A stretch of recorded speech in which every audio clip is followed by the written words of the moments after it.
Ya, buenas tardes doctora y compañeros. En esta oportunidad vamos a presentar el caso clínico número 1 con el tema de síndrome de insuficiencia respiratoria. Siguiente diapositiva. Ya, empezando con una definición de lo que es el síndrome de insuficiencia respiratoria, es el deterioro de la función respiratoria que resulta en hipoxemia, o sea, los niveles bajos de oxígeno en la sangre arterial, o hipercapnia, que son los niveles elevados de dióxido de carbono en la sangre, debido a la incapacidad del pulmón para realizar un intercambio gaseoso efectivo. Como clasificación se van a clasificar en dos grupos, según su trastorno primario, de tipo 1 y tipo 2. Insuficiencia respiratoria hipoxémica, como la de tipo 1, que se va a caracterizar en disminución de la presión parcial de oxígeno, menor de 60 miligramos de mercurio, con presión de dióxido de carbono normal o baja.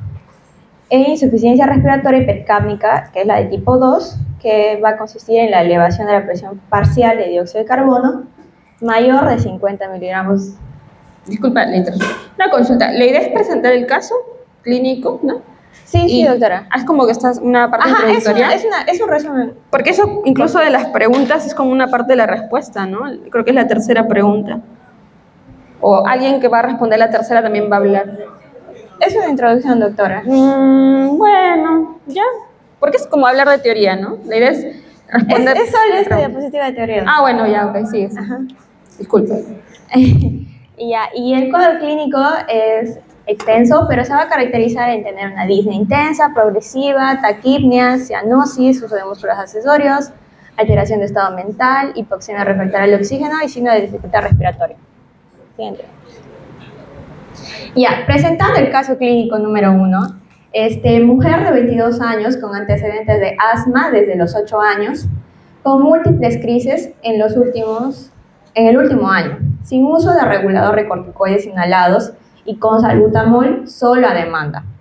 Acude por disnea progresiva de 24 horas que no cede a broncodilatadores, precedida porque hace 3 días cursa con odinofagia, rinorrea, además tiene exposición de alérgenos domiciliarios, o sea que vive con gatos, sumado al uso frecuente de AINES por lumbalgia crónica. Refiere tos seca, opresión torácica y sensación de fatiga y disnea de 3-4. No vacunada contra la influenza y neumococo. Y otros antecedentes niega. Los síntomas actuales son disnea progresiva de 24 horas, pero ahora en reposo, tos seca, opresiva y escasa expectoración, sibilancias audibles a distancia, no hay dolor torácico pleurítico y refiere que al inhalador ya no le hace efecto. En el examen físico podemos ver que su presión arterial es de 115/70, frecuencia cardíaca de 118, frecuencia respiratoria de 32 respiraciones por minuto, temperatura de 37 grados, 5 y saturación de oxígeno al 86% al aire ambiente. En la expresión respiratoria podemos ver que tiene uso de músculos accesorios, tiraje supraclavicular y el habla entrecortado. En la auscultación respiratoria encontramos murmullo vesicular disminuido en ambos hemitórax, sibilancias difusas, zonas de tórax silente en bases de ambos hemitórax y la expiración prolongada. En la gasometría arterial encontramos que tiene un pH de 7.46, presión parcial de dióxido de carbono de 32 miligramos de mercurio, presión parcial de oxígeno de 54 miligramos de mercurio y bicarbonato de 22 miliequivalentes por litro.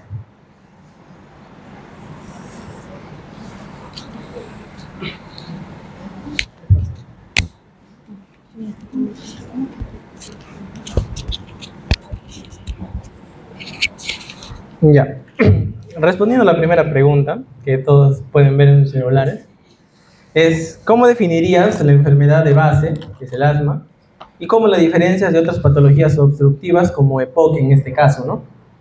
Bien, recordemos, podemos regresar al caso clínico. Si podemos ver acá, nos dice, ¿no? La paciente ya está diagnosticada con asma desde los 8 años. Está también medicada, ¿no? Cursa con broncodilatadores y todo eso. Tiene tos seca, opresión torácica, sensación de fatiga, disnea. Ya. Si podemos ver acá en la signos, en los auscultación, monoyo vesicular disminuido, sibilancias difusas, va. Ya. Pasa al siguiente, por favor. Ahora, ¿cómo diferenciamos un asma de un EPOC? El asma va a ser una enfermedad inflamatoria crónica que va a seguir un patrón obstructivo, pero va a ser reversible, se podría decir, en ciertos casos. Va a ser reversible con la broncodilatación. En cambio, no va a ser persistente. En cambio, el EPOC va a ser un poco más crónico, o el uso por el uso concominado de ciertas sustancias que van a irritar temporalmente y crónicamente la vía respiratoria. Y esto con el tiempo va a desencadenar la enfermedad. Acá hay un cuadro comparativo donde podemos ver las diferencias del asma y el EPOC. El asma es más que todo, se da a la primera infancia, ¿no? Se va a descubrir ahí infancia, juventud, y va a seguir progresando. A veces se resuelve y a veces no. En cambio, el EPOC generalmente empieza a los 40 años en personas que han sido expuestas durante mucho tiempo a cierto irritante. Ahorita vamos a ver cuál.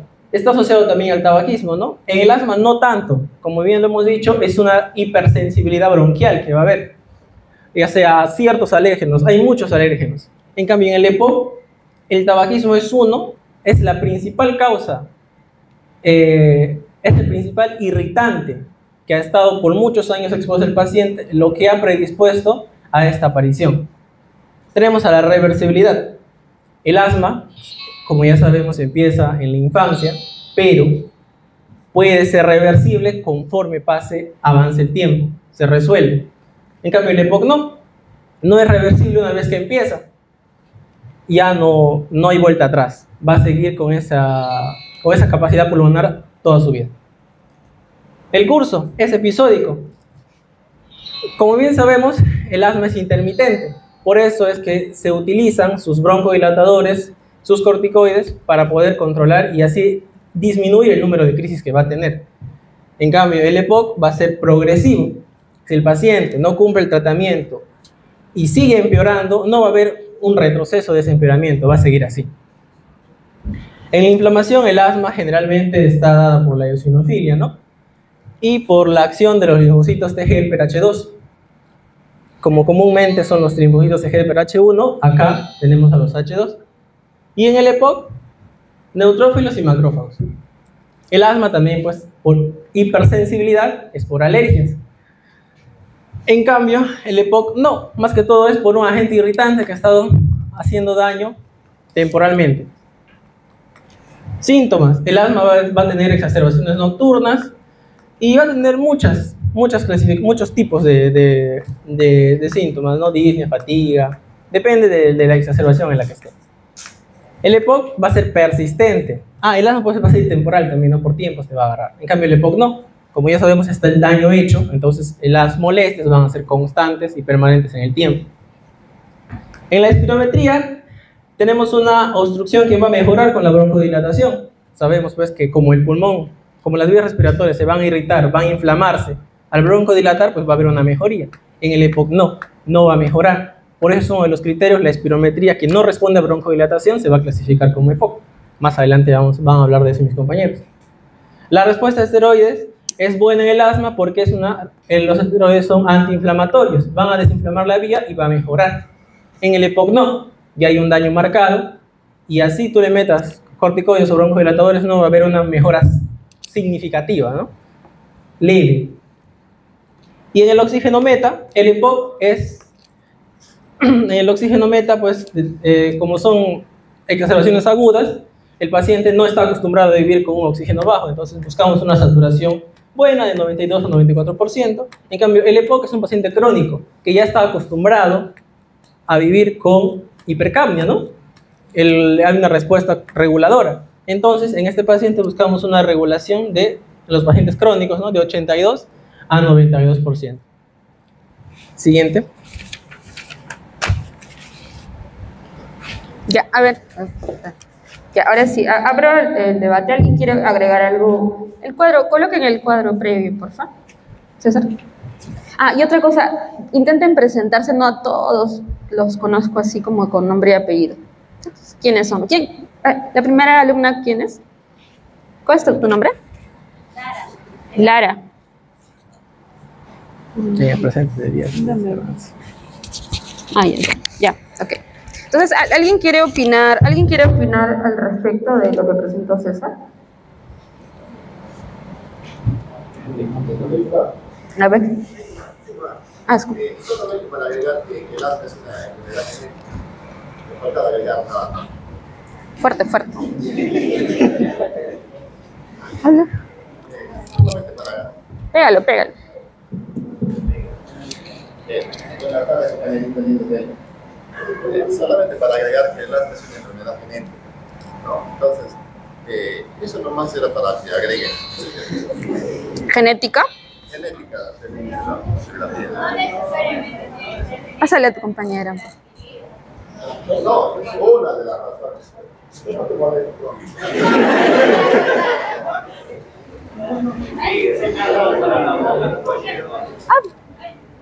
¿Qué dijiste? Ajá.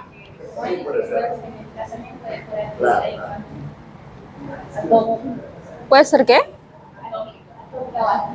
Ah, adquirida, claro, sí. O sea, tiene una base.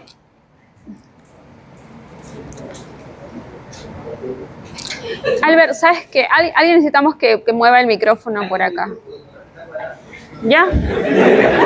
Ya está bien. Los que ya han expuesto, César, entonces. Ya, tú me apoyas. Ah, bueno, ya. Ya, ok. Ahí ya, Cristian, a ver. Ya, anda hablando y hasta que llegue el micrófono. Vamos. Ya, doctor, en este caso quería agregar que con respecto a las alergias, que en el asma se va a dar por alergenos, ¿no? Que en este caso puede ser por el medio ambiente o también propio, como dicen los compañeros, por la atopía. Y en EPOC eso va a ser más raro, pues usualmente van a ser por infecciones.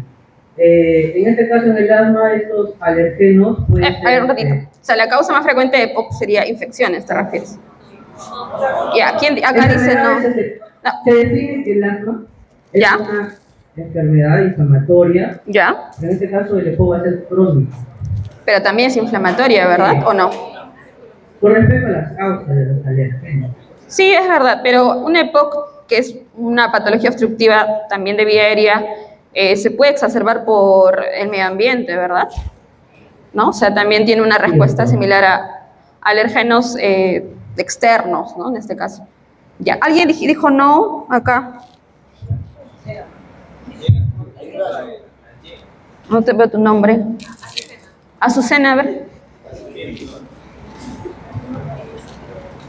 Es que el EPOC también se puede producir por el uso de tabaco, por biomasa, por los ambientales. Sí, de hecho, la clasificación de etiotipos, ¿no? Los etiotipos, pregunta examen, por ejemplo. O sea, tienes que saber los etiotipos y acá en nuestra realidad, ¿cuál sería el etiotipo más relevante en nuestra realidad? ¿Humo de tabaco? Biomasa, sí. ¿Qué más? SP, ¿no? Sí. ¿Qué más? Y ahí, claro, esa es de las congénitas, ¿no? Sí, muy bien. Que eso es más de los italianos, los europeos, los argentinos, brasileños, ¿no? Que tienen mucha captación de esta patología congénita. Pero aquí en nuestro país, tuberculosis, muy bien. Eso se va a ver muchísimo. Etiotipo I, ¿no? El I. Postinfecciosas, pues. ¿Cuántos pacientes con post-TB en la práctica se ve cantidad de POP en el tiempo, ¿no? El desarrollo. Bien. Listo. Hasta ahí creo. ¿Alguien más quiere agregar algo de lo que ha opinado César? Edad de inicio estamos de acuerdo, pero también recuérdense que existe el asma del adulto. El asma del embarazo. O sea, no son asmáticas, de pronto con ciertas condiciones, ¿no? Medioambientales, de exposición se aparece la enfermedad, también puede darse, pero claramente esto es lo más frecuente, ¿no? Y luego de eso, la reversibilidad, ¿no? No siempre, de hecho, sí, teóricamente, eso tienen que ustedes aprenderlo, o sea, responde a broncodilatación el asma, el EPOC no, ¿verdad? Bajo ciertos parámetros de la espirometría, pero también existe el asma casi fatal o de difícil control, ¿verdad? Esos pacientes son irreversibles, ¿no? Le haces la prueba y no revierte. ¿Por qué? Porque la inflamación ha sido tanto tiempo, tan crónica, mal manejada, que se hay un revestimiento, una remodelación de la vía aérea, ¿no? Entonces el músculo liso está duro, es como un EPOC, o sea, está todo el tiempo inflamado, cerrado la vía aérea. Entonces hay que saber que hay excepciones, ¿verdad? Entonces esa es la idea del debate. Sí, estoy de acuerdo, pero también puede darse esta condición, ¿sí? ¿Y de ahí qué más? Y bueno, ¿se acuerdan del asma neutrofílico? ¿Sí? TH1, TH2, ¿sí? La vía, ¿sí? Entonces también existe el asma de estirpe de patente neutrofílica, ¿no? Y esas justamente son los asmas del adulto, el de la gestación, o sea, esos asmas atípicos que debería esperarse desde niños alérgicos de la infancia, sino que hacen asma de edad de grandes y no tuvieron antecedentes atópicos, y esos son más neutrofílicos, ¿no? Y es importante entenderlo porque en la práctica diaria esos asmáticos responden mejor, aparte de la terapia básica, que es el corticoide inhalado y el beta-2 agonistas, responden muy bien, por ejemplo, a los antimuscarínicos, ¿no? O los macrólidos, por ejemplo, ya en instancias mayores, ¿verdad? Entonces, sí, pero también hay otros casos, ¿no? Entonces, bien. ¿Alguien quiere opinar algo más del cuadrito? Bueno, no ha estado mal para hacer la primera pregunta. Ya, sigan. Buenas tardes, doctora, compañeros. Mi nombre es Diana Naire Leyander y respondiendo a la pregunta de fisiopatología del asma, que nos pide explicar los mecanismos fisiopatológicos que llevan a la obstrucción bronquial en el asma, inflamación, broncoespasmo, edema, moco y cómo estos producen el patrón auscultatorio descriptivo. Bueno, como ya había mencionado, en la fisiopatología del asma, el asma es una enfermedad inflamatoria crónica de la vía respiratoria que me va a generar generalmente una obstrucción reversible del flujo aéreo. Esto se da por 4 mecanismos principales, los cuales son la inflamación de la vía aérea, el broncoespasmo, el edema y la hiperproducción de moco. Empezando con la inflamación de la vía aérea, en pacientes con asma hay una alteración de los linfocitos T, específicamente los subtipos TH1 y TH2, con un predominio del TH2. El TH2 va a generar la estimulación de 4 interleucinas 4, interleucinas 5, 9 y 13. La primera y la última estimulan a los linfocitos B para la producción y estimulación de la hemoglobina E.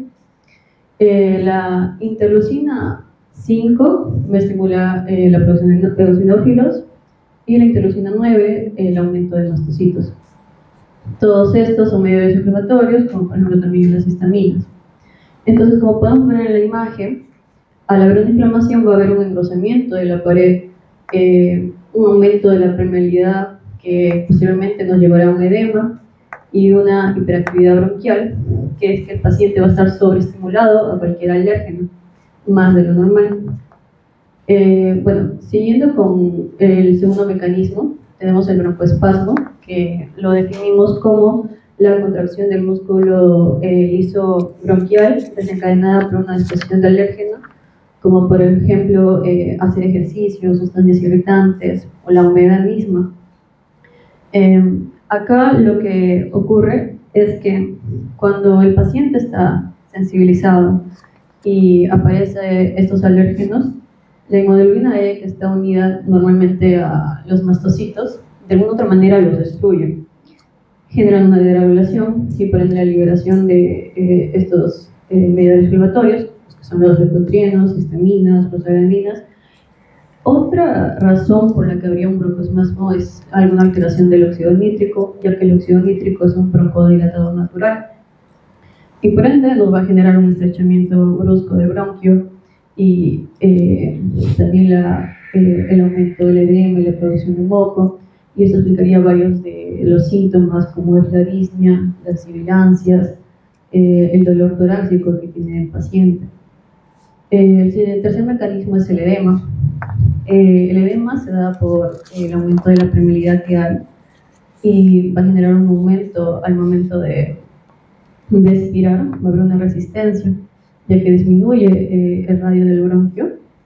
Y el cuarto mecanismo es la hiperproducción de moco por una sobreestimulación de las glándulas mucosas y células calciformes.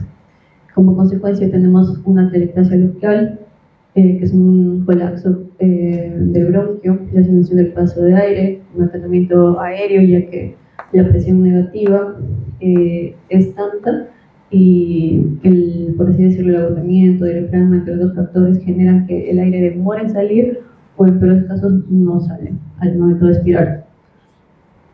Mencionados todos los mecanismos generan las sibilancias, que no es propio o patológico del asma, también se puede ver en el FOD, bronquiolitis, en otras enfermedades, pero es común acá. La sibilancia se define como el aire que pasa por bronquios estrechos y genera un flujo turbulento. Normalmente se ve en la aspiración, pero cuando ya hay crisis más severas, se ve en inspiración. También, agregado a ello, lo que la paciente menciona es que va a haber un tórax silente. Cuando hablamos de un tórax silente o un silencio auscultatorio, nos referimos a que hay un riesgo de fallo respiratorio, ya que básicamente hay una obstrucción total o obstrucción severa, y esto se puede ver por los mismos mecanismos ya mencionados, pero un aumento excesivo de ellos, como moco impactado, broncoespasmo extremo, edema masivo, entre otros. Y si hay las sibilancias difusas bilaterales, quiere decir que hay una obstrucción generalizada, y algún ensanchamiento o aumento de la prolongación en la expiración nos estaría indicando un atrapamiento de aire debido a la resistencia de la expiración.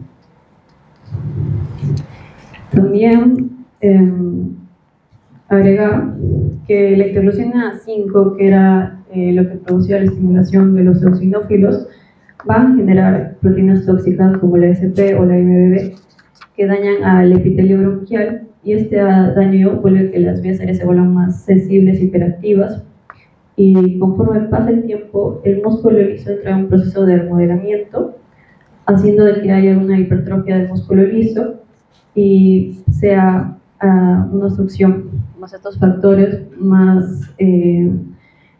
severa y que sea menos reversible.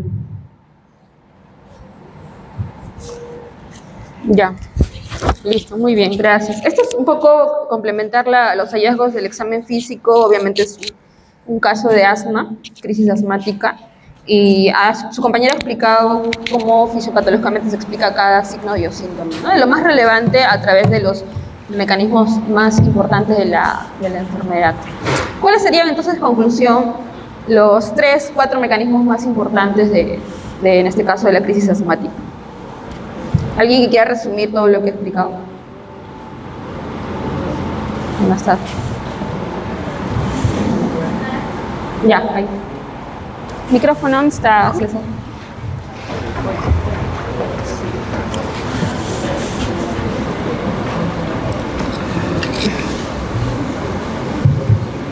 Doctora, buenas tardes. Para hacer un resumen, ¿no?, de lo que la compañera explicó, primero voy a iniciar con una inflamación.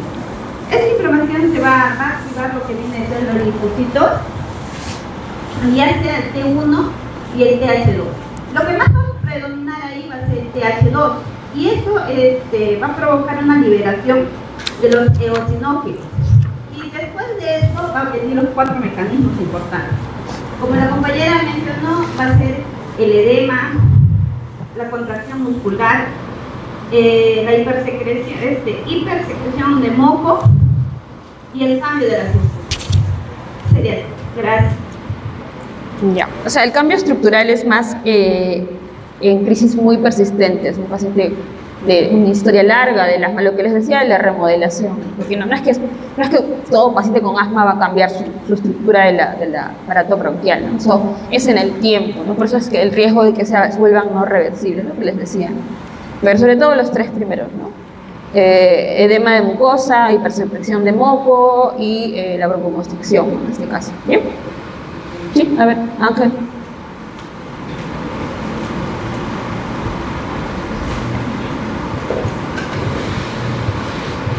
Ya, doctora, yo también quería mencionar algo que también está relacionado con la fisiopatología, porque dejamos de lado un rato de que entre todas las cosas también va a haber un daño epitelial. Y el daño epitelial, justamente ahí hay una relación con que el epitelio también presenta la formación de interferones. Estos interferones básicamente neutralizan los virus. Entonces, por un lado, al dañar el epitelio se queda sin tanta protección contra virus por la producción ausente de interferones, se infecta probablemente por virus que llegan a este punto, y al infectarse de virus, los mismos virus alteran la microbiota bronquial. Entonces, la microbiota bronquial, al alterarse, genera una disbiosis, ya una alteración. Las bacterias buenas caen, las bacterias malas entran, y también el mismo asma, por este mismo paso fisiopatológico, aumenta la frecuencia de infecciones bacterianas. Entonces, el daño en el epitelio, como conclusión, va a generar un aumento indirectamente de las infecciones virales, y las infecciones virales a la vez van a aumentar un aumento de las infecciones bacterianas. Muy bien, Ángel. Un aporte bastante interesante también, ¿no? En el sentido de lo que se busca es el cambio de la flora, porque antes se pensaba que la vida era estéril, o sea, que no había ningún germen, ningún tipo de bacteria ni virus. Y la realidad es que sí, ¿no? Y hay estudios que demuestran que sí estamos colonizados por cierto tipo de germen, así como es la flora del aparato bucal, intestinal, etcétera. Lo mismo pasa con la vía aérea, ¿no? Pero ese fenómeno de la disbiosis que mencionó Ángel, es muy fanático de eso, habla justamente de que es una de las causas también de las crisis asmáticas, ¿no? Las etiologías infecciosas, las bronquitis alérgicas y de etiología infecciosa, ¿no? Viral, bacteriano, etcétera. Una causa de crisis asmáticas también, ¿no? Entonces, muy bien. Listo, siguiente. Doctora, buenas tardes, compañeros. Mi nombre es Díaz Gómez Erika. Siguiente, PPT. Ya, respondiendo a la pregunta sobre cuáles son los criterios gasométricos sobre insuficiencia respiratoria y qué tipo es, ¿no? Bueno, en este caso, dentro de su cuadro clínico, los criterios fueron 3. Presión arterial de oxígeno de 54 miligramos de mercurio, presión arterial de CO2 de 32 miligramos de mercurio y un trastorno de equilibrio ácido-base, ¿no? Con un pH de 7.46 y un bicarbonato de 22.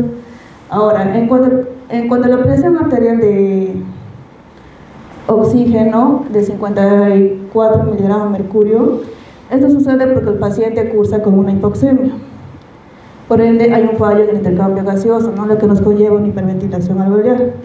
Ahora, en cuanto a lo que es el criterio de presión arterial de CO2 de 32, en este el paciente está hiperventilando, como hay un aumento de la frecuencia respiratoria mayor de 32, y por ende está eliminando mucho CO2, y en lo que es en el pH, pues, el pH, el rango normal es de 7.35 a 7.45, ¿no? Pero este pH es de 7.46, lo cual quiere decir que está un poco más elevado del límite superior. Entonces, en este caso, el bicarbonato que está en 22 equivalentes, no está, es un bicarbonato que no está compensado. Entonces, en la siguiente pregunta, que dice, ¿no? ¿Por qué en este caso la presión de CO2 está normal o baja? Ya como les comenté, ¿no? Es porque la paciente está hipercámica, tiene una frecuencia respiratoria mayor de 32 y por ende tiene un dióxido de carbono disminuido.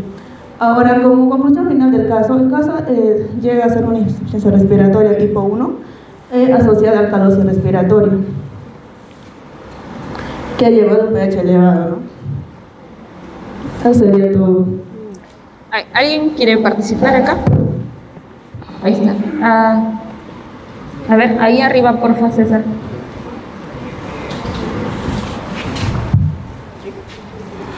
La interpretación, ¿estás de acuerdo, Oviedo, con eso?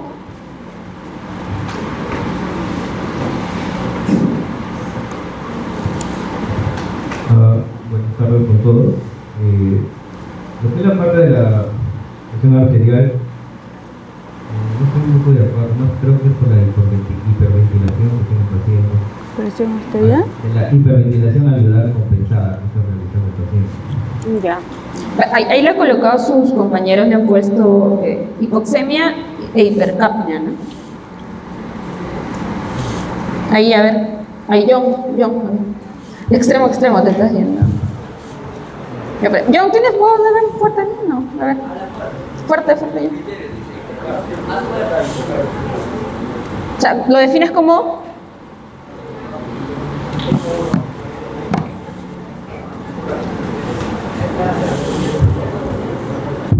¿Cuál es tu interpretación de la gasometría? Representa una hipoxemia. Sí, estamos de acuerdo. Pero no es hipercapnia. No es por eso. ¿Por eso qué es? Son ¿Hipercapnia? Hipocapnia, pues, ¿no? Ahí, no sé si es un tema de edición. Sí, doctor, sí.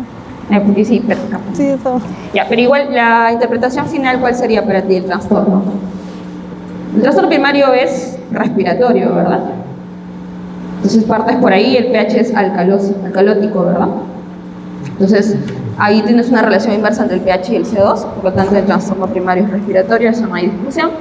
Y luego tienes que buscar si hay una compensación metabólica, ¿verdad? Entonces, ¿ahí qué concluyó el grupo en la compensación? ¿Está compensado o descompensado? No está compensado. No, está descompensado. ¿Y por qué? Porque no hay una falla renal, doctor. Sí. Bueno. Se encuentra taquipneica. Sí. Entonces la paciente está tratando de hiperventilar para que de esa manera absorba oxígeno. Y de esa manera la noche está expulsando el CO2. Sí, estamos de acuerdo. Va a haber un momento donde ya el paciente, como más se refresca, los músculos se van a comenzar a fatigar. Sí. Y va a haber una menos expulsión de CO2. Y eso se va a acumular. Y llegar a ser una hipercapnia en la paciente. Claro, pero en el tiempo. Claro. Es probable, si no hacemos nada, ¿no? Exacto. Mientras no se le haga un tratamiento de oxigenoterapia. Pero ahorita está hipocápnica, sí. O sea, la pregunta es, ¿está compensando o no metabólicamente? Sí, está compensado. Está compensado. O sea, es agudo el trastorno, ¿no? Pero cuando ya es crónico, en este caso, el riñón va a participar y puede haber una alteración. ¿Cuántos días? Un día tenía, ¿no? De crisis. Progresiva, 24 horas, ¿no? Que no sé. Claro. Sí, pues, y 3 días con síntomas más inespecíficos y un día ya con la crisis, ¿no? Ok, ya. ¿Alguien quiere aportar algo más? Ya, siguiente. Muy bien.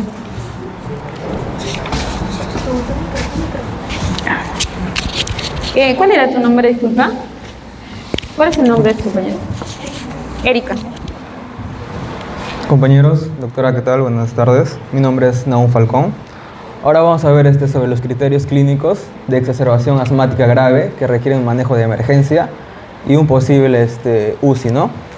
Vamos a ver primero los criterios que requieren un manejo de emergencia, ¿no? Exacerbación asmática grave según el GINA 2025. Tenemos acá 8 criterios que son: habla entrecortada o solo en palabras, incapaz de hablar frases completas, ¿no? El 2 sería el uso marcado de músculos accesorios, tiraje, postura en trípode. El 3, frecuencia respiratoria mayor o igual a 30, ¿no? Y la taquicardia mayor a 120. El 5, saturación de oxígeno menor de 90, ¿no? En un aire ambiente.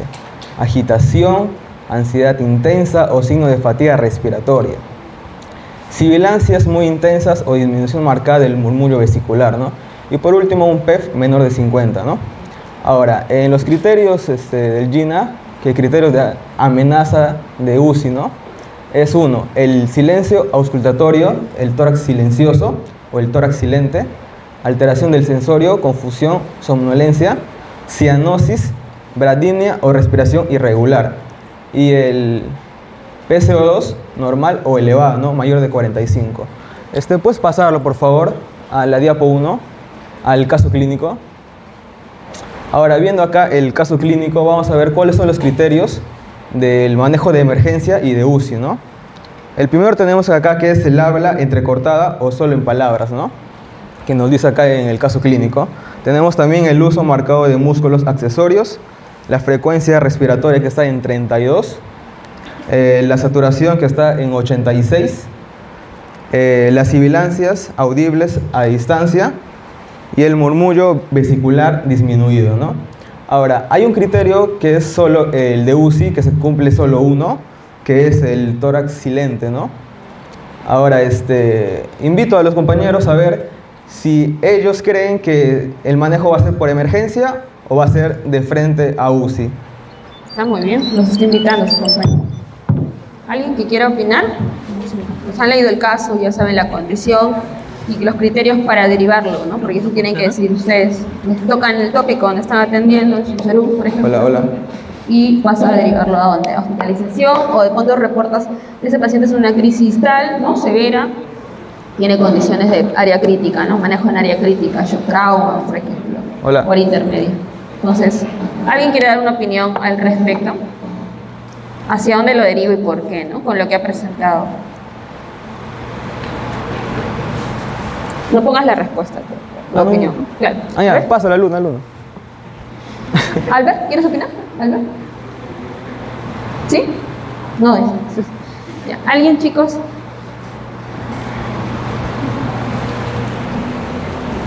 ¿Qué creen ustedes? ¿Se pasa UCI o no se pasa UCI? A ver, ¿a quién veo hablando por ahí? Venga, Ángel. Falta que respondan, pues. Te he visto explicándole a tu compañera. Gracias. A ver, César, llévale a una opinión, ¿no? Y ahí otro compañero después ahí. Lo que opinas nomás. ¿Cristian también? Ya, Cristian también. Después al tercero. Ah, ¿primero? Yo creo que va a UCI, doctora. ¿Ya? ¿Por qué? Estamos utilizando músculos accesorios y tórax silente. Entonces, yo creo que es uno de los criterios que necesitas para llevar a UCI inmediato, además de que su frecuencia respiratoria es 32. Entonces, si no tiene un manejo rápido de esta paciente, y en menos de un día puede ya ser un poco más grave. Ya, o sea, a ti lo más resaltante es el tórax. Ajá, de músculos accesorios. Claro. Sí. Bien, ¿alguien más? A ver, estaba ahí su compañera. Oviedo también después. Ah, está bien, ¿no? 4 ya.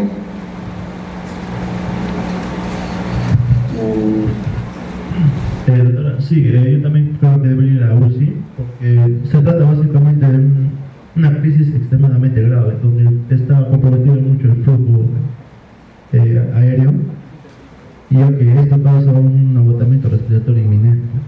Claro. Y, pues tiene 24 horas, y ¿no? una condición crítica, con las molestias, ¿no? Exacerbadas. Sigue.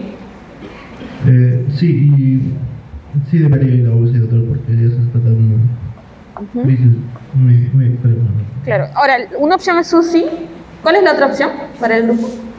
Si no fuese UCI, ¿cuál sería la otra opción? El manejo de emergencia. Pero emergencia de shock trauma, que es como área crítica, ¿no? O por ejemplo, ¿te refieres como el área de observación de emergencia, algo así como que...? No, emergencia. ¿O a qué se refieren con emergencia? Doctora, también me da riesgo de paro respiratorio, por eso es que el riesgo inminente de un paro respiratorio. Claro, por eso, según tu opinión, lo mandarías a UCI, ¿no? UCI, doctor. Claro, o sea, UCI acá en el término se refiere a área crítica, ¿no? O sea, con posibilidad de intubarse en el caso lo requiere. Pero lo más antes posible. Ya, Oviedo. Sí, dime. Bueno, ahora, como ya se detectó ya. Ya, ok. A ver. Luego Cristian, y ahí terminamos. Si no, lo hacemos mal. Ya sonó mi alarma también. Doctora, yo creo que no pasa UCI, por el tema de que la obstrucción del paciente no es muy grave, deterioro, no hay agotamiento, no hay parada respiratoria, no hay hipercapnia, no hay neumotórax y no hay alteración del estado de la conciencia. Sí, pues, ¿no? Porque ella está conversando, te está contando su historia, te dice que no le hace efecto el salbutamol, está consciente. ¿Cómo? Tiene más de 24 horas de síntomas el paciente. Claro, está un día ya con ello, ¿no? Ahora, esto es debatible, ojo, ¿eh? Obviamente es un caso clínico, un papel, pero tener a la paciente en vivo, el escenario puede cambiar, ¿no? Ahora, ¿qué criterios? Y entonces tenemos, a ver, Cristian, por último ya para... Ah, ya, ahí, a ver. Doctora, también también tener en cuenta lo que es la perfusión alveolo capilar, ¿no? El SHUNT. ¿Ya? En este caso sería positivo. ¿Más de uno? Sí, porque no hay oxigenación porque los bronquios están cerrados, pero sí hay una perfusión capilar. O sea, el BQ. ¿El BQ estaría positivo, dices? Sí. ¿A qué te refieres? Más de... Ese es un criterio también de... ya, o sea, tú le das una interpretación fisiopatológica a la condición. O sea, está cerrado, no ventila el alveolo y la perfusión en teoría está bien, ¿no? Pero el BQ sería más de uno ahí. Pues ¿sí? ¿Están de acuerdo? Benvino dice no. Porque lo normal es 0.8, ¿no? 0.8, ¿ya? Ok. ¿Alguien opina diferente? Cristian, a ver, Cristian. Mi opinión es lo de también confirmar lo que estaba diciendo Diego, de que su conciencia, libre conciencia, aún está propiciando la práctica. Creo que se claro. debería UCI si es que se le ve que está como desmayado, ahí la plata. O sea, igual el tórax silente es preocupante, ¿no? Porque en teoría no está ventilando, pues, ¿no? Está súper cerrado, obstruido, es una obstrucción severa. Obviamente no vamos a poder aplicar el criterio del pico flujo expiratorio, ¿no? El PEF que ponen ahí, menos un BEPS-1, ¿no? Igual se hace una espirometría en ese momento. Aunque en las guías te dicen, ¿no? Tendrías que ver cómo está el BEPS-1 para ver la gravedad de la obstrucción. Pero es debatible, es debatible. Yo creo que ahí se tendría que tener una observación en área crítica, ¿sí? De todas maneras. Si eso obviamente es una emergencia, llevarlo al área de shock trauma, que es lo más cercano a área crítica en emergencia, y hacer un control gasométrico, obviamente darle soporte oxigenatorio y monitorizar. En media hora tenemos que tomar una decisión, si hay mayor, es como comentaron por ahí, seguramente lo van a fundamentar, va a entrar en fatiga, ¿no? Y ya va a comenzar a cumplir criterios para probablemente, tal vez una intubación inmediata, ¿no? Entonces, eso es un tema de observación. Consideraría de que la medida inicial debería ser pasar área crítica, shock trauma, emergencia, obviamente lo que es soporte oxigenatorio, pero un monitoreo inmediato en menos de media hora. Gasométrico clínico y tomar una decisión, ¿no? Si cumple criterios, sin lugar a duda, habría que pensar en intubar al paciente, ¿no? Sobre todo por el tema del estado de conciencia, ¿no? Y la fatiga persistente. Sí, doctora. Ángel, a ver. No necesariamente. O sea, hay niveles, ¿cuál de ellos es más grave, digamos, ¿no? O sea, ya tiene el tórax silente, pero el estado neurológico es algo que no hay discusión alguna, ¿no? O sea, si está inconsciente, listo, hay que intubarlo. Eso, digamos, sería lo más resaltante. Y lo demás es manejable, porque le vas a dar oxígeno, no vas a broncodilatarlo, ¿no? En ese momento, nebulizaciones y todo eso, entonces es manejable. Pero si el estado de conciencia está alterado, ya está, intubación, ¿no? De todas maneras. Básicamente. ¿Sí? Sí, doctor. Ya. Bien. Listo, siguiente, a ver. Siguiente, compañero. Ya. ¿Cuánto vamos? Entonces vamos ahora, como ya estamos avanzando con el caso clínico, mi nombre es David Echevarría, vamos a hablar sobre el soporte oxigenatorio inicial. Ya, entonces, tenemos que vigilar acá dos cosas. Uno, cómo vamos a iniciar la oxigenación, y otro, los riesgos que vamos a tener que vigilar en este paciente. El dispositivo de elección, dada la saturación de la paciente, es de 86% y la gravedad del cuadro. Esto nos deja decir que una cánula nasal va a ser insuficiente. Les voy a leer y después les voy a comenzar a explicar poco a poco. Acá lo que más nos conviene es usar una mascarilla con reservorio con una bolsa de no reinhalación. ¿Por qué? En estos casos necesitamos que la paciente absorba casi el 100% de oxígeno para poder comenzar a subir ya su PAO.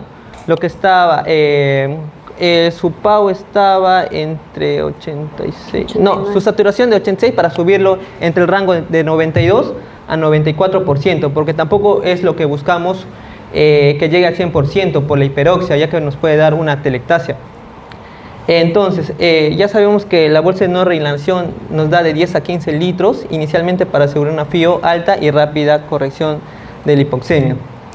Ya, ahora, los riesgos, ya como sabemos, el oxígeno no es como que para calmar la sintomatología del paciente, es más que todo para tratar lo que es la hipoxemia.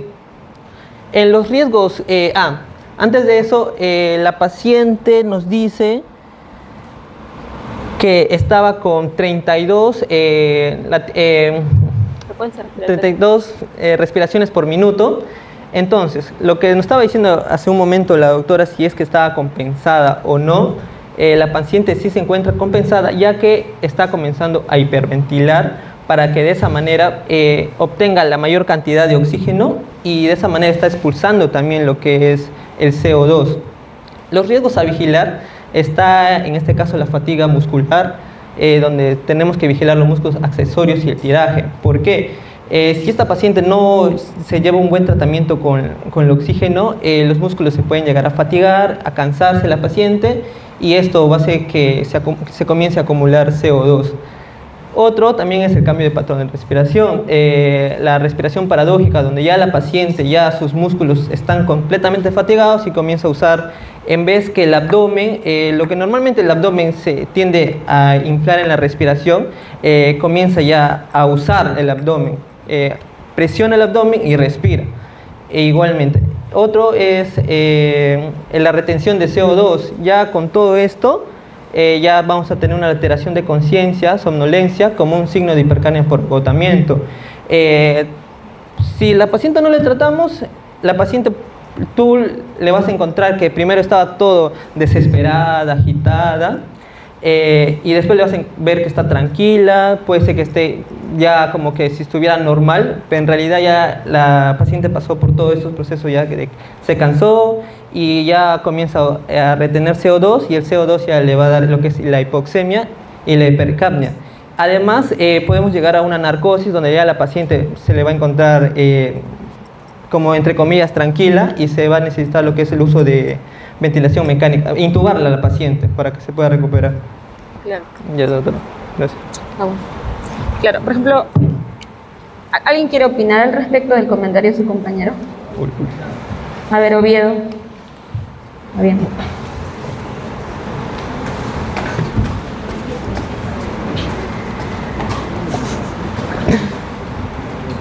Ay, qué racho. Doctora, una consulta. Ya que la saturación es del 86%, ¿no sería mejor una mascarilla Venturi para colocar al paciente antes que una mascarilla de reservorio? Para no subir mucho de 10 a 15 litros por minuto. Sí, depende, ¿no? O sea, yo imagino que la decisión inmediata es probar con este sistema, porque es lo que más rápido tenemos a la mano.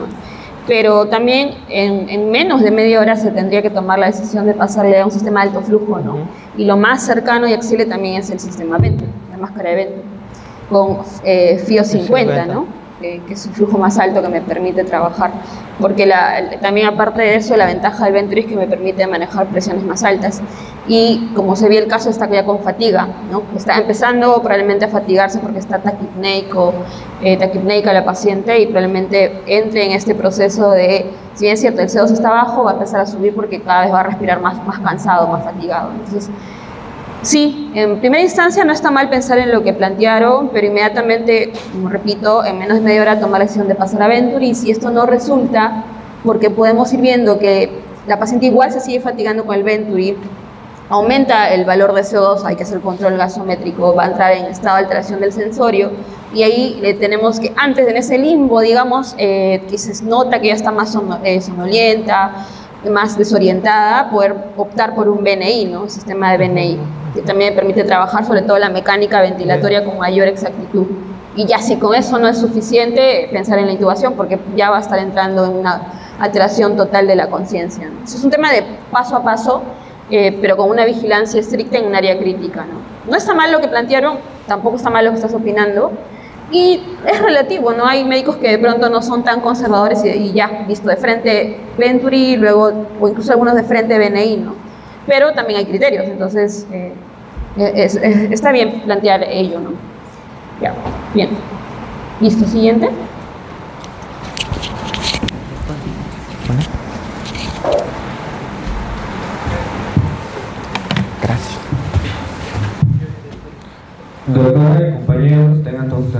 tardes, soy Espinar Soria Harold y en esta presentación me ha tocado exponer lo que es diagnóstico y el manejo. En este caso, de nuestro caso número 1 del caso clínico, ¿no? Aquí el diagnóstico final es una integración de hallazgos clínicos y fisiológicos.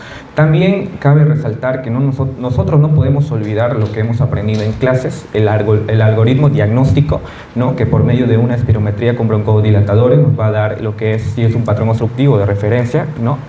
Es como una introducción para poder reforzar esto.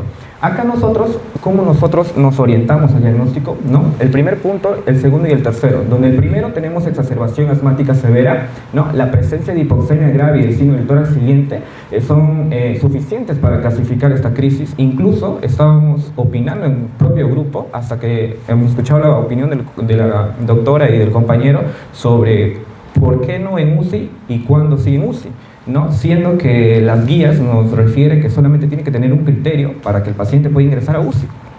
¿Ya? Estos hallazgos específicos, cuando hablamos de exacerbación asmática, nosotros recordemos el caso clínico donde tenemos la disnea intensa y la incapacidad para hablar por parte del paciente, ¿no? Que el cual esto nos está indicando que hay una obstrucción severa al flujo aéreo. También recordar sobre la frecuencia respiratoria de 32, que es una taquipnea, y la frecuencia cardíaca de 118, que es una taquicardia, ¿no? Estos son signos de esfuerzo respiratorio y compensación hemodinámica.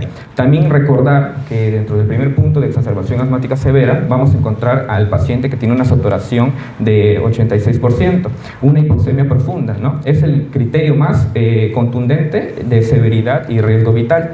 También el tórax siguiente en la auscultación. El caso clínico refiere eso, indica una obstrucción tan masiva que el flujo de aire está críticamente reducido, ¿no? Entonces, con eso podemos llegar nosotros a que la presencia de hipoxemia severa y el signo de tórax siguiente son suficientes como para clasificar en este tipo de caso clínico que el paciente tiene que entrar a UCI, ¿no? Bien, el siguiente punto que tenemos, insuficiencia respiratoria aguda de tipo 1. Acá hay que recordar que los valores normales, más que todo en un paciente, que por ejemplo la PaO2 normal es en 80 y la PCO2 normal de 35 a 45. Solamente nosotros, conociendo los valores normales, podemos calificar al paciente o clasificar al paciente los problemas. La PaO2 de 54 confirma la insuficiencia y la PaCO2 de 32 clasifica como tipo 1 hipoxémica. Anteriormente hemos visto un error, ¿no? Que el paciente tenía hipercapnia, pero eso se le ve a un paciente que a largo plazo. Ahorita el paciente está entrando con hipoxemia, ¿ok? Sumado a ello, nosotros tenemos que resaltar los factores desencadenantes. Aquí nosotros podemos observar y recordar en el caso clínico que el paciente tuvo una infección viral leve y exposición a gatos, ¿no? También el compromiso de AINES, el paciente va a haber algunos asmáticos que son sensibles a los AINES, ¿no? Y pueden provocar broncoespasmos severos. También el mal control del asma es el factor de riesgo base que permitió que estos desencadenantes provoquen una crisis severa, ¿no? Es recalcar, ¿no? Y bien, primera hora de manejo. Entonces, nosotros primero lo que vamos a hacer es lo que es soporte de oxigenación. Aquí el objetivo es revertir la hipoxemia grave, ¿no? Y la saturación es de 86 y nosotros queremos alcanzar lo que es entre 92 y 96. Incluso en clases nos recalcaron de que no tenemos que llegar tan extremos de que el paciente tiene que llegar al 100% de saturación, ¿no? En el segundo punto también tenemos lo que es nebulizador. Aquí la modalidad es que el nebulizador en dosis altas, repetidas y tiene que ser de manera continua. Tenemos que usar terapias combinadas porque recordemos que en este caso clínico el paciente al usar inhalador salbutamol de acción rápida, pero de vida corta, ya no hacía efecto, ¿no? Sabiendo nosotros que el asma se puede tratar y es de manera reversible con el salbutamol, ¿no? También hay que recalcar lo que son los antiinflamatorios o los corticoides sistémicos. Aquí, ¿por qué nosotros usamos? Y es que tenemos que detener la inflamación subyacente y prevenir el deterioro tardío. También el monitoreo crítico, ¿no? Nosotros tenemos que evaluar a nuestros pacientes haciendo una gasometría, el cual nosotros, si no me equivoco, en laboratorio hemos practicado en hacer gasometría, puesto que era una nota, y por medio de esa prueba que no demora ni 5 minutos en realizarlo, si es que tenemos nosotros los utensilios necesarios, podemos nosotros siempre evaluar a nuestro paciente que tienen esos compromisos, ¿no? Ya. ¿Alguien quiere opinar algo más ahí? ¿Quién? Connie, ¿no? Connie. Quería contar también un factor desencadenante que podría ser psicológico, por así decirlo, que es el estrés. La paciente, al estar con una hemorragia crónica, ella tiene un cuadro de estrés al estar en constante dolor. Sí, la ansiedad, ¿no? Lo que se ve mucho, sobre todo en edades tempranas, en los niños, en los jóvenes, tiene es un factor determinante para exacerbar aún más las crisis de asma, ¿no? Y en cuanto al tratamiento de la crisis, ¿están de acuerdo? El manejo planteado por el grupo.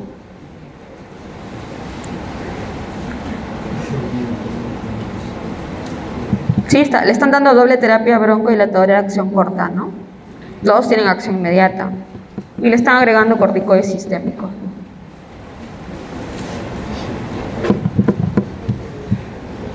¿Están de acuerdo? Ese es el manejo ya. Ahí está, Ángel, a ver. Yo tengo una duda. Y si el reservorio, ya el primer paso es el reservorio, y el segundo paso nebulizar, el tercer paso corticoide, ¿y qué pasa si, por ejemplo, en el proceso de nebulizar la paciente empieza a vomitar o se altera o hay un problema en el momento de nebulizar? ¿Yo podría ir del reservorio al corticoide sistémico? ¿No pasaría nada? Ya. ¿Qué opina el grupo? Porque Ángel está interpretando que es paso 1, paso 2, paso 3. ¿Es así como lo han planteado? O sea, yo podría saltarme el nebulizar porque tal vez la paciente está muy ansiosa o vomita o ya no, pero se me está acabando el tiempo. ¿Puedo pasar ya nebulizarlo? ¿Puedo comenzar? Claro. La pregunta de Ángel es, ¿eso que han colocado es por orden de medidas? ¿O es un tema de todo? O sea, todo en uno, me refiero, ¿no? No sé si me dejo entender la pregunta. No la entiendo. Ese es el primer paso, o sea, solamente le pongo oxígeno. No, doctora, esa es la primera hora de manejo cuando llega tu paciente. Claro, es todo. Ajá, entonces. O sea, es todo lo que han puesto. O sea, le ponen el oxígeno, le dan la doble terapia broncodilatadora, le van poniendo el corticoide, todo al mismo tiempo. Y si no nebulizo, por lo que estoy diciendo, o sea, no podría haber un gran problema. O, si no la nebulizó el paciente. ¿podría haber una posibilidad de que no se nebulice? No, o sea, necesariamente, porque el manejo termina siendo, acá le están poniendo el sistémico, el corticoide, pero tienes que broncodilatar al paciente. Como está todavía consciente, puedes hacerlo. Entonces, bueno, en la gema te ponen, no tenemos, pero si tuvieses gotas de bromuro y salbutamol, puedes usarlo, pero no tenemos. Entonces tenemos el inhalador en físico y como la paciente está lúcida, todavía consciente, se puede broncodilatar con la aerocámara, ¿no? Idealmente, o sea, pero sí tienes que broncodilatarla necesariamente, pero con el antiinflamatorio, ¿no? En este caso el sistémico, es una opción. ¿Sí? A ver. Doctora, una pregunta. El tratamiento ahorita que se está manejando, en el caso que sea para una atención primaria, por ejemplo, es una cosa, ¿sería igual o se modificaría? ¿En qué se modificaría en tal caso? Ya, ¿el grupo quiere responderlo? El tratamiento que nosotros podemos observar acá es de primera hora. Si en caso de que tú en tu posta no cumples con los medicamentos que estamos en este listado, lo que te tocaría es referir. Claro, pero sí, igual es probable que termine referida a la paciente. Pero sí cuentas, o sea, en las postas hay acción corta, hay salbutamol, hay bromuro, tienes corticoide, ampollas, tienes dexa, hidrocortisona, tienes mínimo dexametasona, tienes. Ajá. O por último, también tienes prednisona, ¿no? Oral también puedes darle en ese momento si no tienes a la mano otro corticoide. Y obviamente gasometría es complicado, ¿no? Ahí sí, es difícil hacerlo encontrar, pero puedes basarte de tu clínica, ¿no? Los síntomas de sospecha de hipercapnia, ¿no? Y ya está aumentando el CO2. Al examen físico, la fatiga, el uso de musculatura accesoria, pero que cada vez se hace más lento, entonces puede estar más somnolenta, somnolienta. Hay que pensar que ya está haciendo una hipercapnia, ¿no? Persistente. Sí puedes tomar una decisión en el área de atención primaria, pero es probable que la refieras para un mejor control. Bien. ¿Alguien más quiere opinar al respecto? Ahí, a ver. Sí. ¿Cuál es tu nombre? Olortín. ¿Ortiz? Olortín. Olortín. Olortín. Olortín. Olortín. Olartín. Olortín. Olortín, ya. Ya está. En caso de broncoespasmo severo o crisis severa, sería recomendable también la nebulización con epinefrina, ¿no? Para ayudar a la broncodilatación y así disminuir los estertores. Pero de frente le pones la epi, ahí mismo, o esperas, ¿qué harías tú? O sea, no está mal, ¿no? Está planteando, aparte de la nebulización con la doble terapia broncohilatadora de acción corta, la broncohilatación, aparte de nebulizarle, pero con epinefrina, dicen. Y es una de las medidas, también se puede optar, ¿no? En caso de crisis asmática severa, claro. Listo, sí, sí, puedes usarlo también. Y no se olviden del sulfato de magnesio, ¿no? También se puede usar sulfato de magnesio. Pero eso sí es más difícil tenerlo en la atención primaria, entonces se pasa en bolo. Y obviamente con Volutrol, ¿no? Estos equipos que manejan las enfermeras por el goteo. Pero es una medida, ¿no? Eso seguramente es una de las primeras cosas que hacen en la emergencia. Aparte de la broncohilatación, aparte de optar por nebulizarlo por ahí con epinefrina y ponerle el corticoide sistémico, ¿no? Más el sulfato de magnesio. Entonces son varias medidas que uno puede optar. Si tuvieras algo ideal, tu control gasométrico. Ahí tu compañera quiere opinar, creo. Para la próxima va a opinar Catherine. Ahí está, vale, Karen. Está apagado, creo. Está apagado, ¿ves? Ahí está. Sí.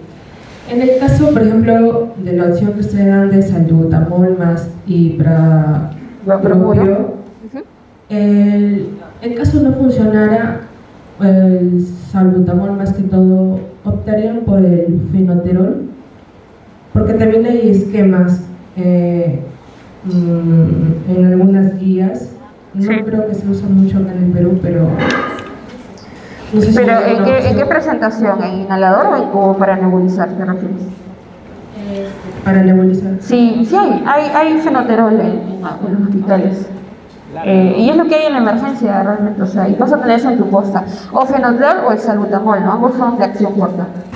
Y en este caso, que es prácticamente algo muy similar, pues es una opción, ¿no? ¿Ustedes lo usarían si tuvieran a la mano ello? O sea, porque acá se plantea nebulización con epinefrina, ¿no? Pero ¿nebulizarían ustedes? Porque ahí no han puesto, se han puesto a nebulizar. Pero han puesto a nebulizar. Pero no tenemos acá gotas de bromuro. Solo salbutamol y fenoterol. O sea, nebulizarían con salbutamol nada más, ¿no? En nuestra realidad, digamos. Sí, entonces, pero puedes usar fenoterol también, por supuesto. Puedes usar gotas de fenoterol también. Bajo la misma dinámica. Sí, porque también estaba leyendo de que, bueno, las desventajas del fenoterol es que tiene muchos efectos adversos a nivel sistémico y tal vez eso podría ser el temor para elegirlo en vez del salbutamol. Sí, igual recuerda que toda la terapia inhalatoria, su acción es más local, ¿no? O sea, los efectos sistémicos es por el sobreuso. El salbutamol a la larga te da taquicardia, ¿no? Esta sensación de ansiedad, opresión precordial, pero no es algo inmediato, ¿no? Entonces, si es una emergencia, no es que lo vas a tener con gotas cada 8 horas, ¿no? Nebulizándolo. Al inicio puede ser para ir un día, dependiendo de la respuesta, si va mejorando, pero no va a estar pues, más de 1 o 2 días con esa mecánica, ¿no? Luego tienes que pasar a broncodilatarlo nada más y a suspender por ahí las nebulizaciones. Está bien. A ver, ¿cuál es tu nombre? Sí. Mesa, Ponce. Doctora, también yo creo que se puede adicionar, no a corto plazo, pero sí se le puede dar así a mediano y a largo plazo corticoides sistémicos. Básicamente para reducir el edema de ¿Cuál le daría?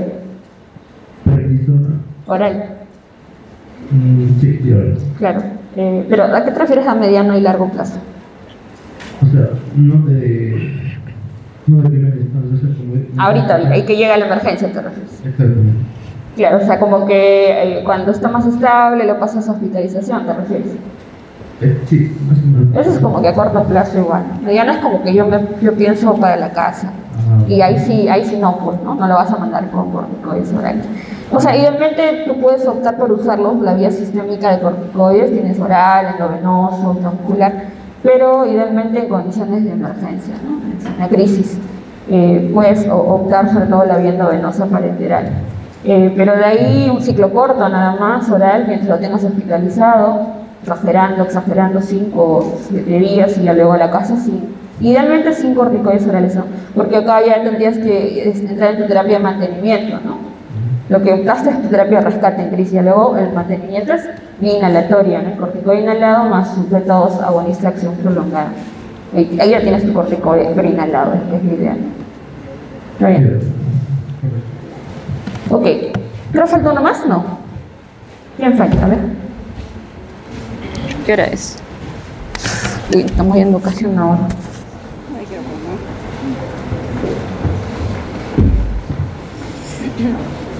Bueno, continuando con la exposición, buenas tardes, mi nombre es Britney Nicole Espíritu Yogas. Después de la primera hora de manejo, vamos a ver la respuesta que va a tener la paciente, de acuerdo a lo que es de 1 a 3 horas. En caso de que haya una mala respuesta o tengamos un volumen de expiración forzado menor del 60%, está inestable, sintomático, procedemos a hospitalización. En caso de que haya una buena respuesta, el volumen expiratorio forzado está mayor del 60%, estable y asintomático, podríamos proceder al alta, recetando prednisona de 50 miligramos de 5 a 7 días, glucocorticoides más LABA, beta agonistas de acción prolongada. Un plan de acción sería una consulta, completar cita de control. En caso de hospitalización, oxígeno menor del 40%, si la saturación está menor del 92%. Salbutamol 2.5 miligramos más ipratropio de 0.5 miligramos con nebulización cada 4 a 6 horas. Hidrocortisona endovenoso de 100 a 200 miligramos o cada 6 horas, o prednisona de 20 a 40 miligramos de vía oral cada 12 horas. Considerar magnesio endovenoso. En caso de que tengamos una buena respuesta y haya un alta, de tratamiento general usaría el MARP. En este caso un corticoesteroide más un LABA con 2 inhalaciones cada 12 horas como controlador, y de rescate podría ser también un glucocorticoesteroide más un LABA o una inhalación a demanda.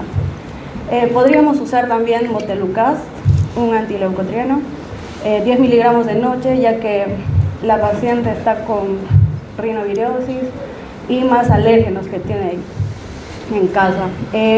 Como mencioné, en el caso clínico, la paciente no estaba vacunada contra lo que es influenza y neumococo, y sería también darle las dosis que faltan. En caso de vacuna antineumocócica, que es indicada en menores de 65 años con asma grave. Siguiente. En caso de un tratamiento específico, como ella vive con gatos, sería retirar o que no críe gatos en caso de que persista la sensibilización alta. El uso frecuente de AINES también suspenderlo. En caso de que siga teniendo una rinovirosis, oseltamivir, si hay síntomas en menos de 48 horas, de acuerdo a la temporada. En caso de que el tratamiento ya sea MARP, que es un corticoesteroide más LABA, no esté funcionando, podría empezar a evaluar si puedo añadir uno biológico, que es un antagonista de receptores de leucotrienos. En este caso, el anti-inmunoglobulina E, el omalizumab, o un anti-interleuquina 5, Y en caso de que se menciona que ella usaba corticoides inhalados, darle una educación, tal vez no le da un buen uso al corticoide inhalado. Gracias. Eso sería todo. Sí, de hecho no ha usado la paciente corticoide inhalado. No. Solo usaba su salbutamol además.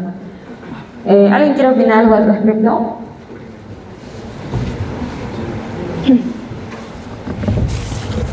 Percy, a ver. Una opinión, Percy. Acá, Percy. ¿Estás de acuerdo? ¿No estás de acuerdo?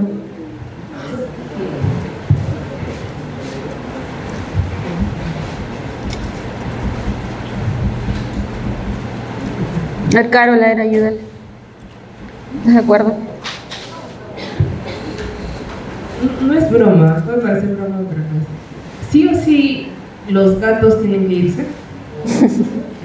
No, en serio, porque... Sí, claro, está bien lo que preguntas. Hay un apego, tal vez, de la paciente a sus mascotas, y no tenerlas le puede generar un grado de estrés. ¿Qué opinan? O sea, si alguien es asmático, yo adoro los perros, ¿no? O sea, soy asmática, no voy a quitar a mi perrita de mi vida, entonces... ¿Esa es la medida? ¿Sacar al animal? Hay perros antialergénicos, dicen. Eso, está opinando, ¿no? ¿Dirías que no tenga mascota? Sí, Percy. Lo que también se puede hacer es al paciente tratar de instruirlo, ¿no? Sí. Para que pueda preocuparse primero por su salud. Por ejemplo, pedirle fuera de la casa y que, bueno, y se compre una aspiradora para que pueda eliminar todos los restos de... O sea, ahí buscarías cómo es su contexto de vivienda, ¿no? Exactamente. No nos hago detalle en la historia, pero siempre hay que averiguar, como les digo, tú eres como un detective del paciente. Por supuesto. O sea, dónde es su habitación, si hay signos de humedad, de moho, ¿no? Zonas negruzcas, si vive cerca a fábricas, cerraderos, a zonas húmedas, ríos, lagos. Y que tenga también un poco de iluminación solar para que pueda estar mucho más ambientado, ¿no? O sea, no... Ventilación e iluminación. Exactamente. Claro, para el tema de gérmenes, ¿no? Lo que comentó ahí Ángel, de la infección. A los ácaros también, pero eso depende mucho de las cosas guardadas, el polvo, ¿no? Las cajas, cuadernos. O sea, educación, que es muy importante, ¿no? Y concientizar a la paciente sobre su enfermedad y la adherencia al tratamiento, que dentro de lo que han preguntado, puede ser hasta una pregunta de examen. O sea, ¿cuáles las causas? Una de las causas más frecuentes de las crisis asmáticas, la falta de adherencia al tratamiento. Falta de adherencia, no te hacen caso. El abandono del paciente. Falta de adherencia, ¿no? Al tratamiento, o sea, es una de las principales causas en la práctica diaria, ¿no? En ese sentido. ¿20? ¿Cuál? No sé. Ya, entonces, ok. Démosles un aplauso al grupo. Doctora, una pregunta. Sí.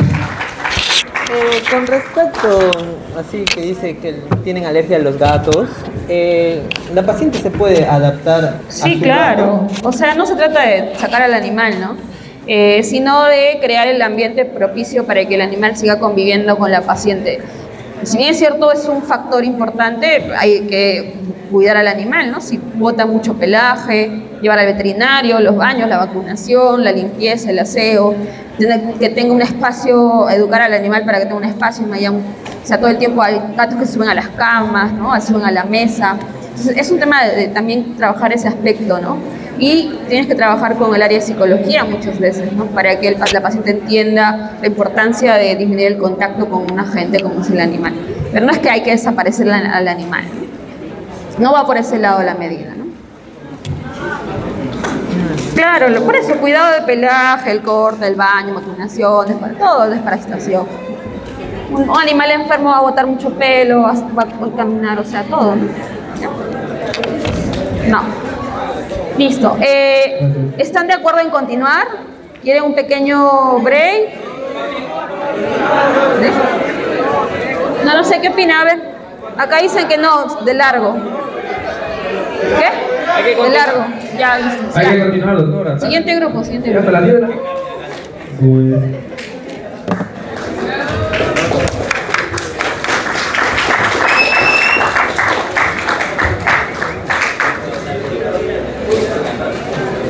claro. Me ahorrarías las preguntas, más bien.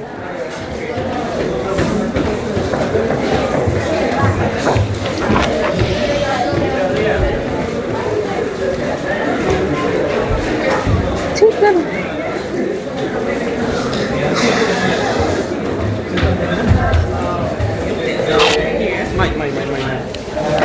Michael Jackson.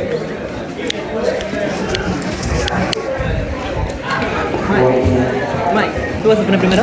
Yo creo que hay que controlarnos el tiempo. No sé, Albert, ¿me ayudas con un cronómetro, porfa, para no irnos de largo? De pronto cuando empieza el... Creo que para llegar antes de las 7 y no extendernos, son las 5:30. Yo creo que 45 minutos en total, entre presentación y preguntas, mejor. Y luego igual ya. Claro, todo 45. Lo pones ahí, me vas avisando más o menos cada 5, ¿no?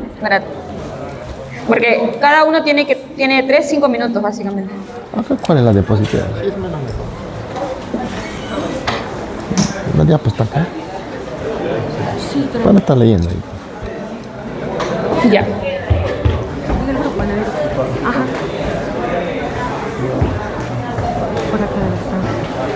¿Quieren participar o qué están pidiéndole? Ah, comida. Entonces.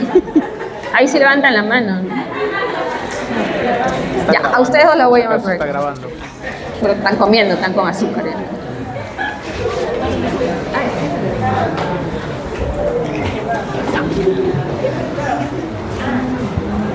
No, acá hay un kiosquito para comprar agua, por acá.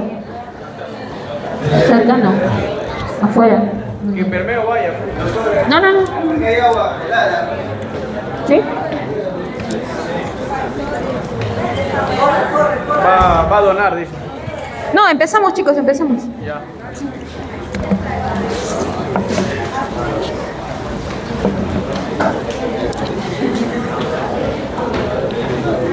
¿Qué vamos a ver él? Es muy poco. Acá hay cosas que ya, este caso también es como parecido, ¿no? En algunos puntos. Se van a reforzar conceptos, vamos a ir un poco más rápido. Ahí. Gracias. Gracias, Albert. Gracias. 45 minutos. Ah, ya, perfecto. Y ahí tenemos cronómetro. Ya. Jin, ¿no? Jin. Perdón, Muchas gracias. Esta no creo que coma, gracias. No, muchas gracias. Ya. May, empieza, por favor.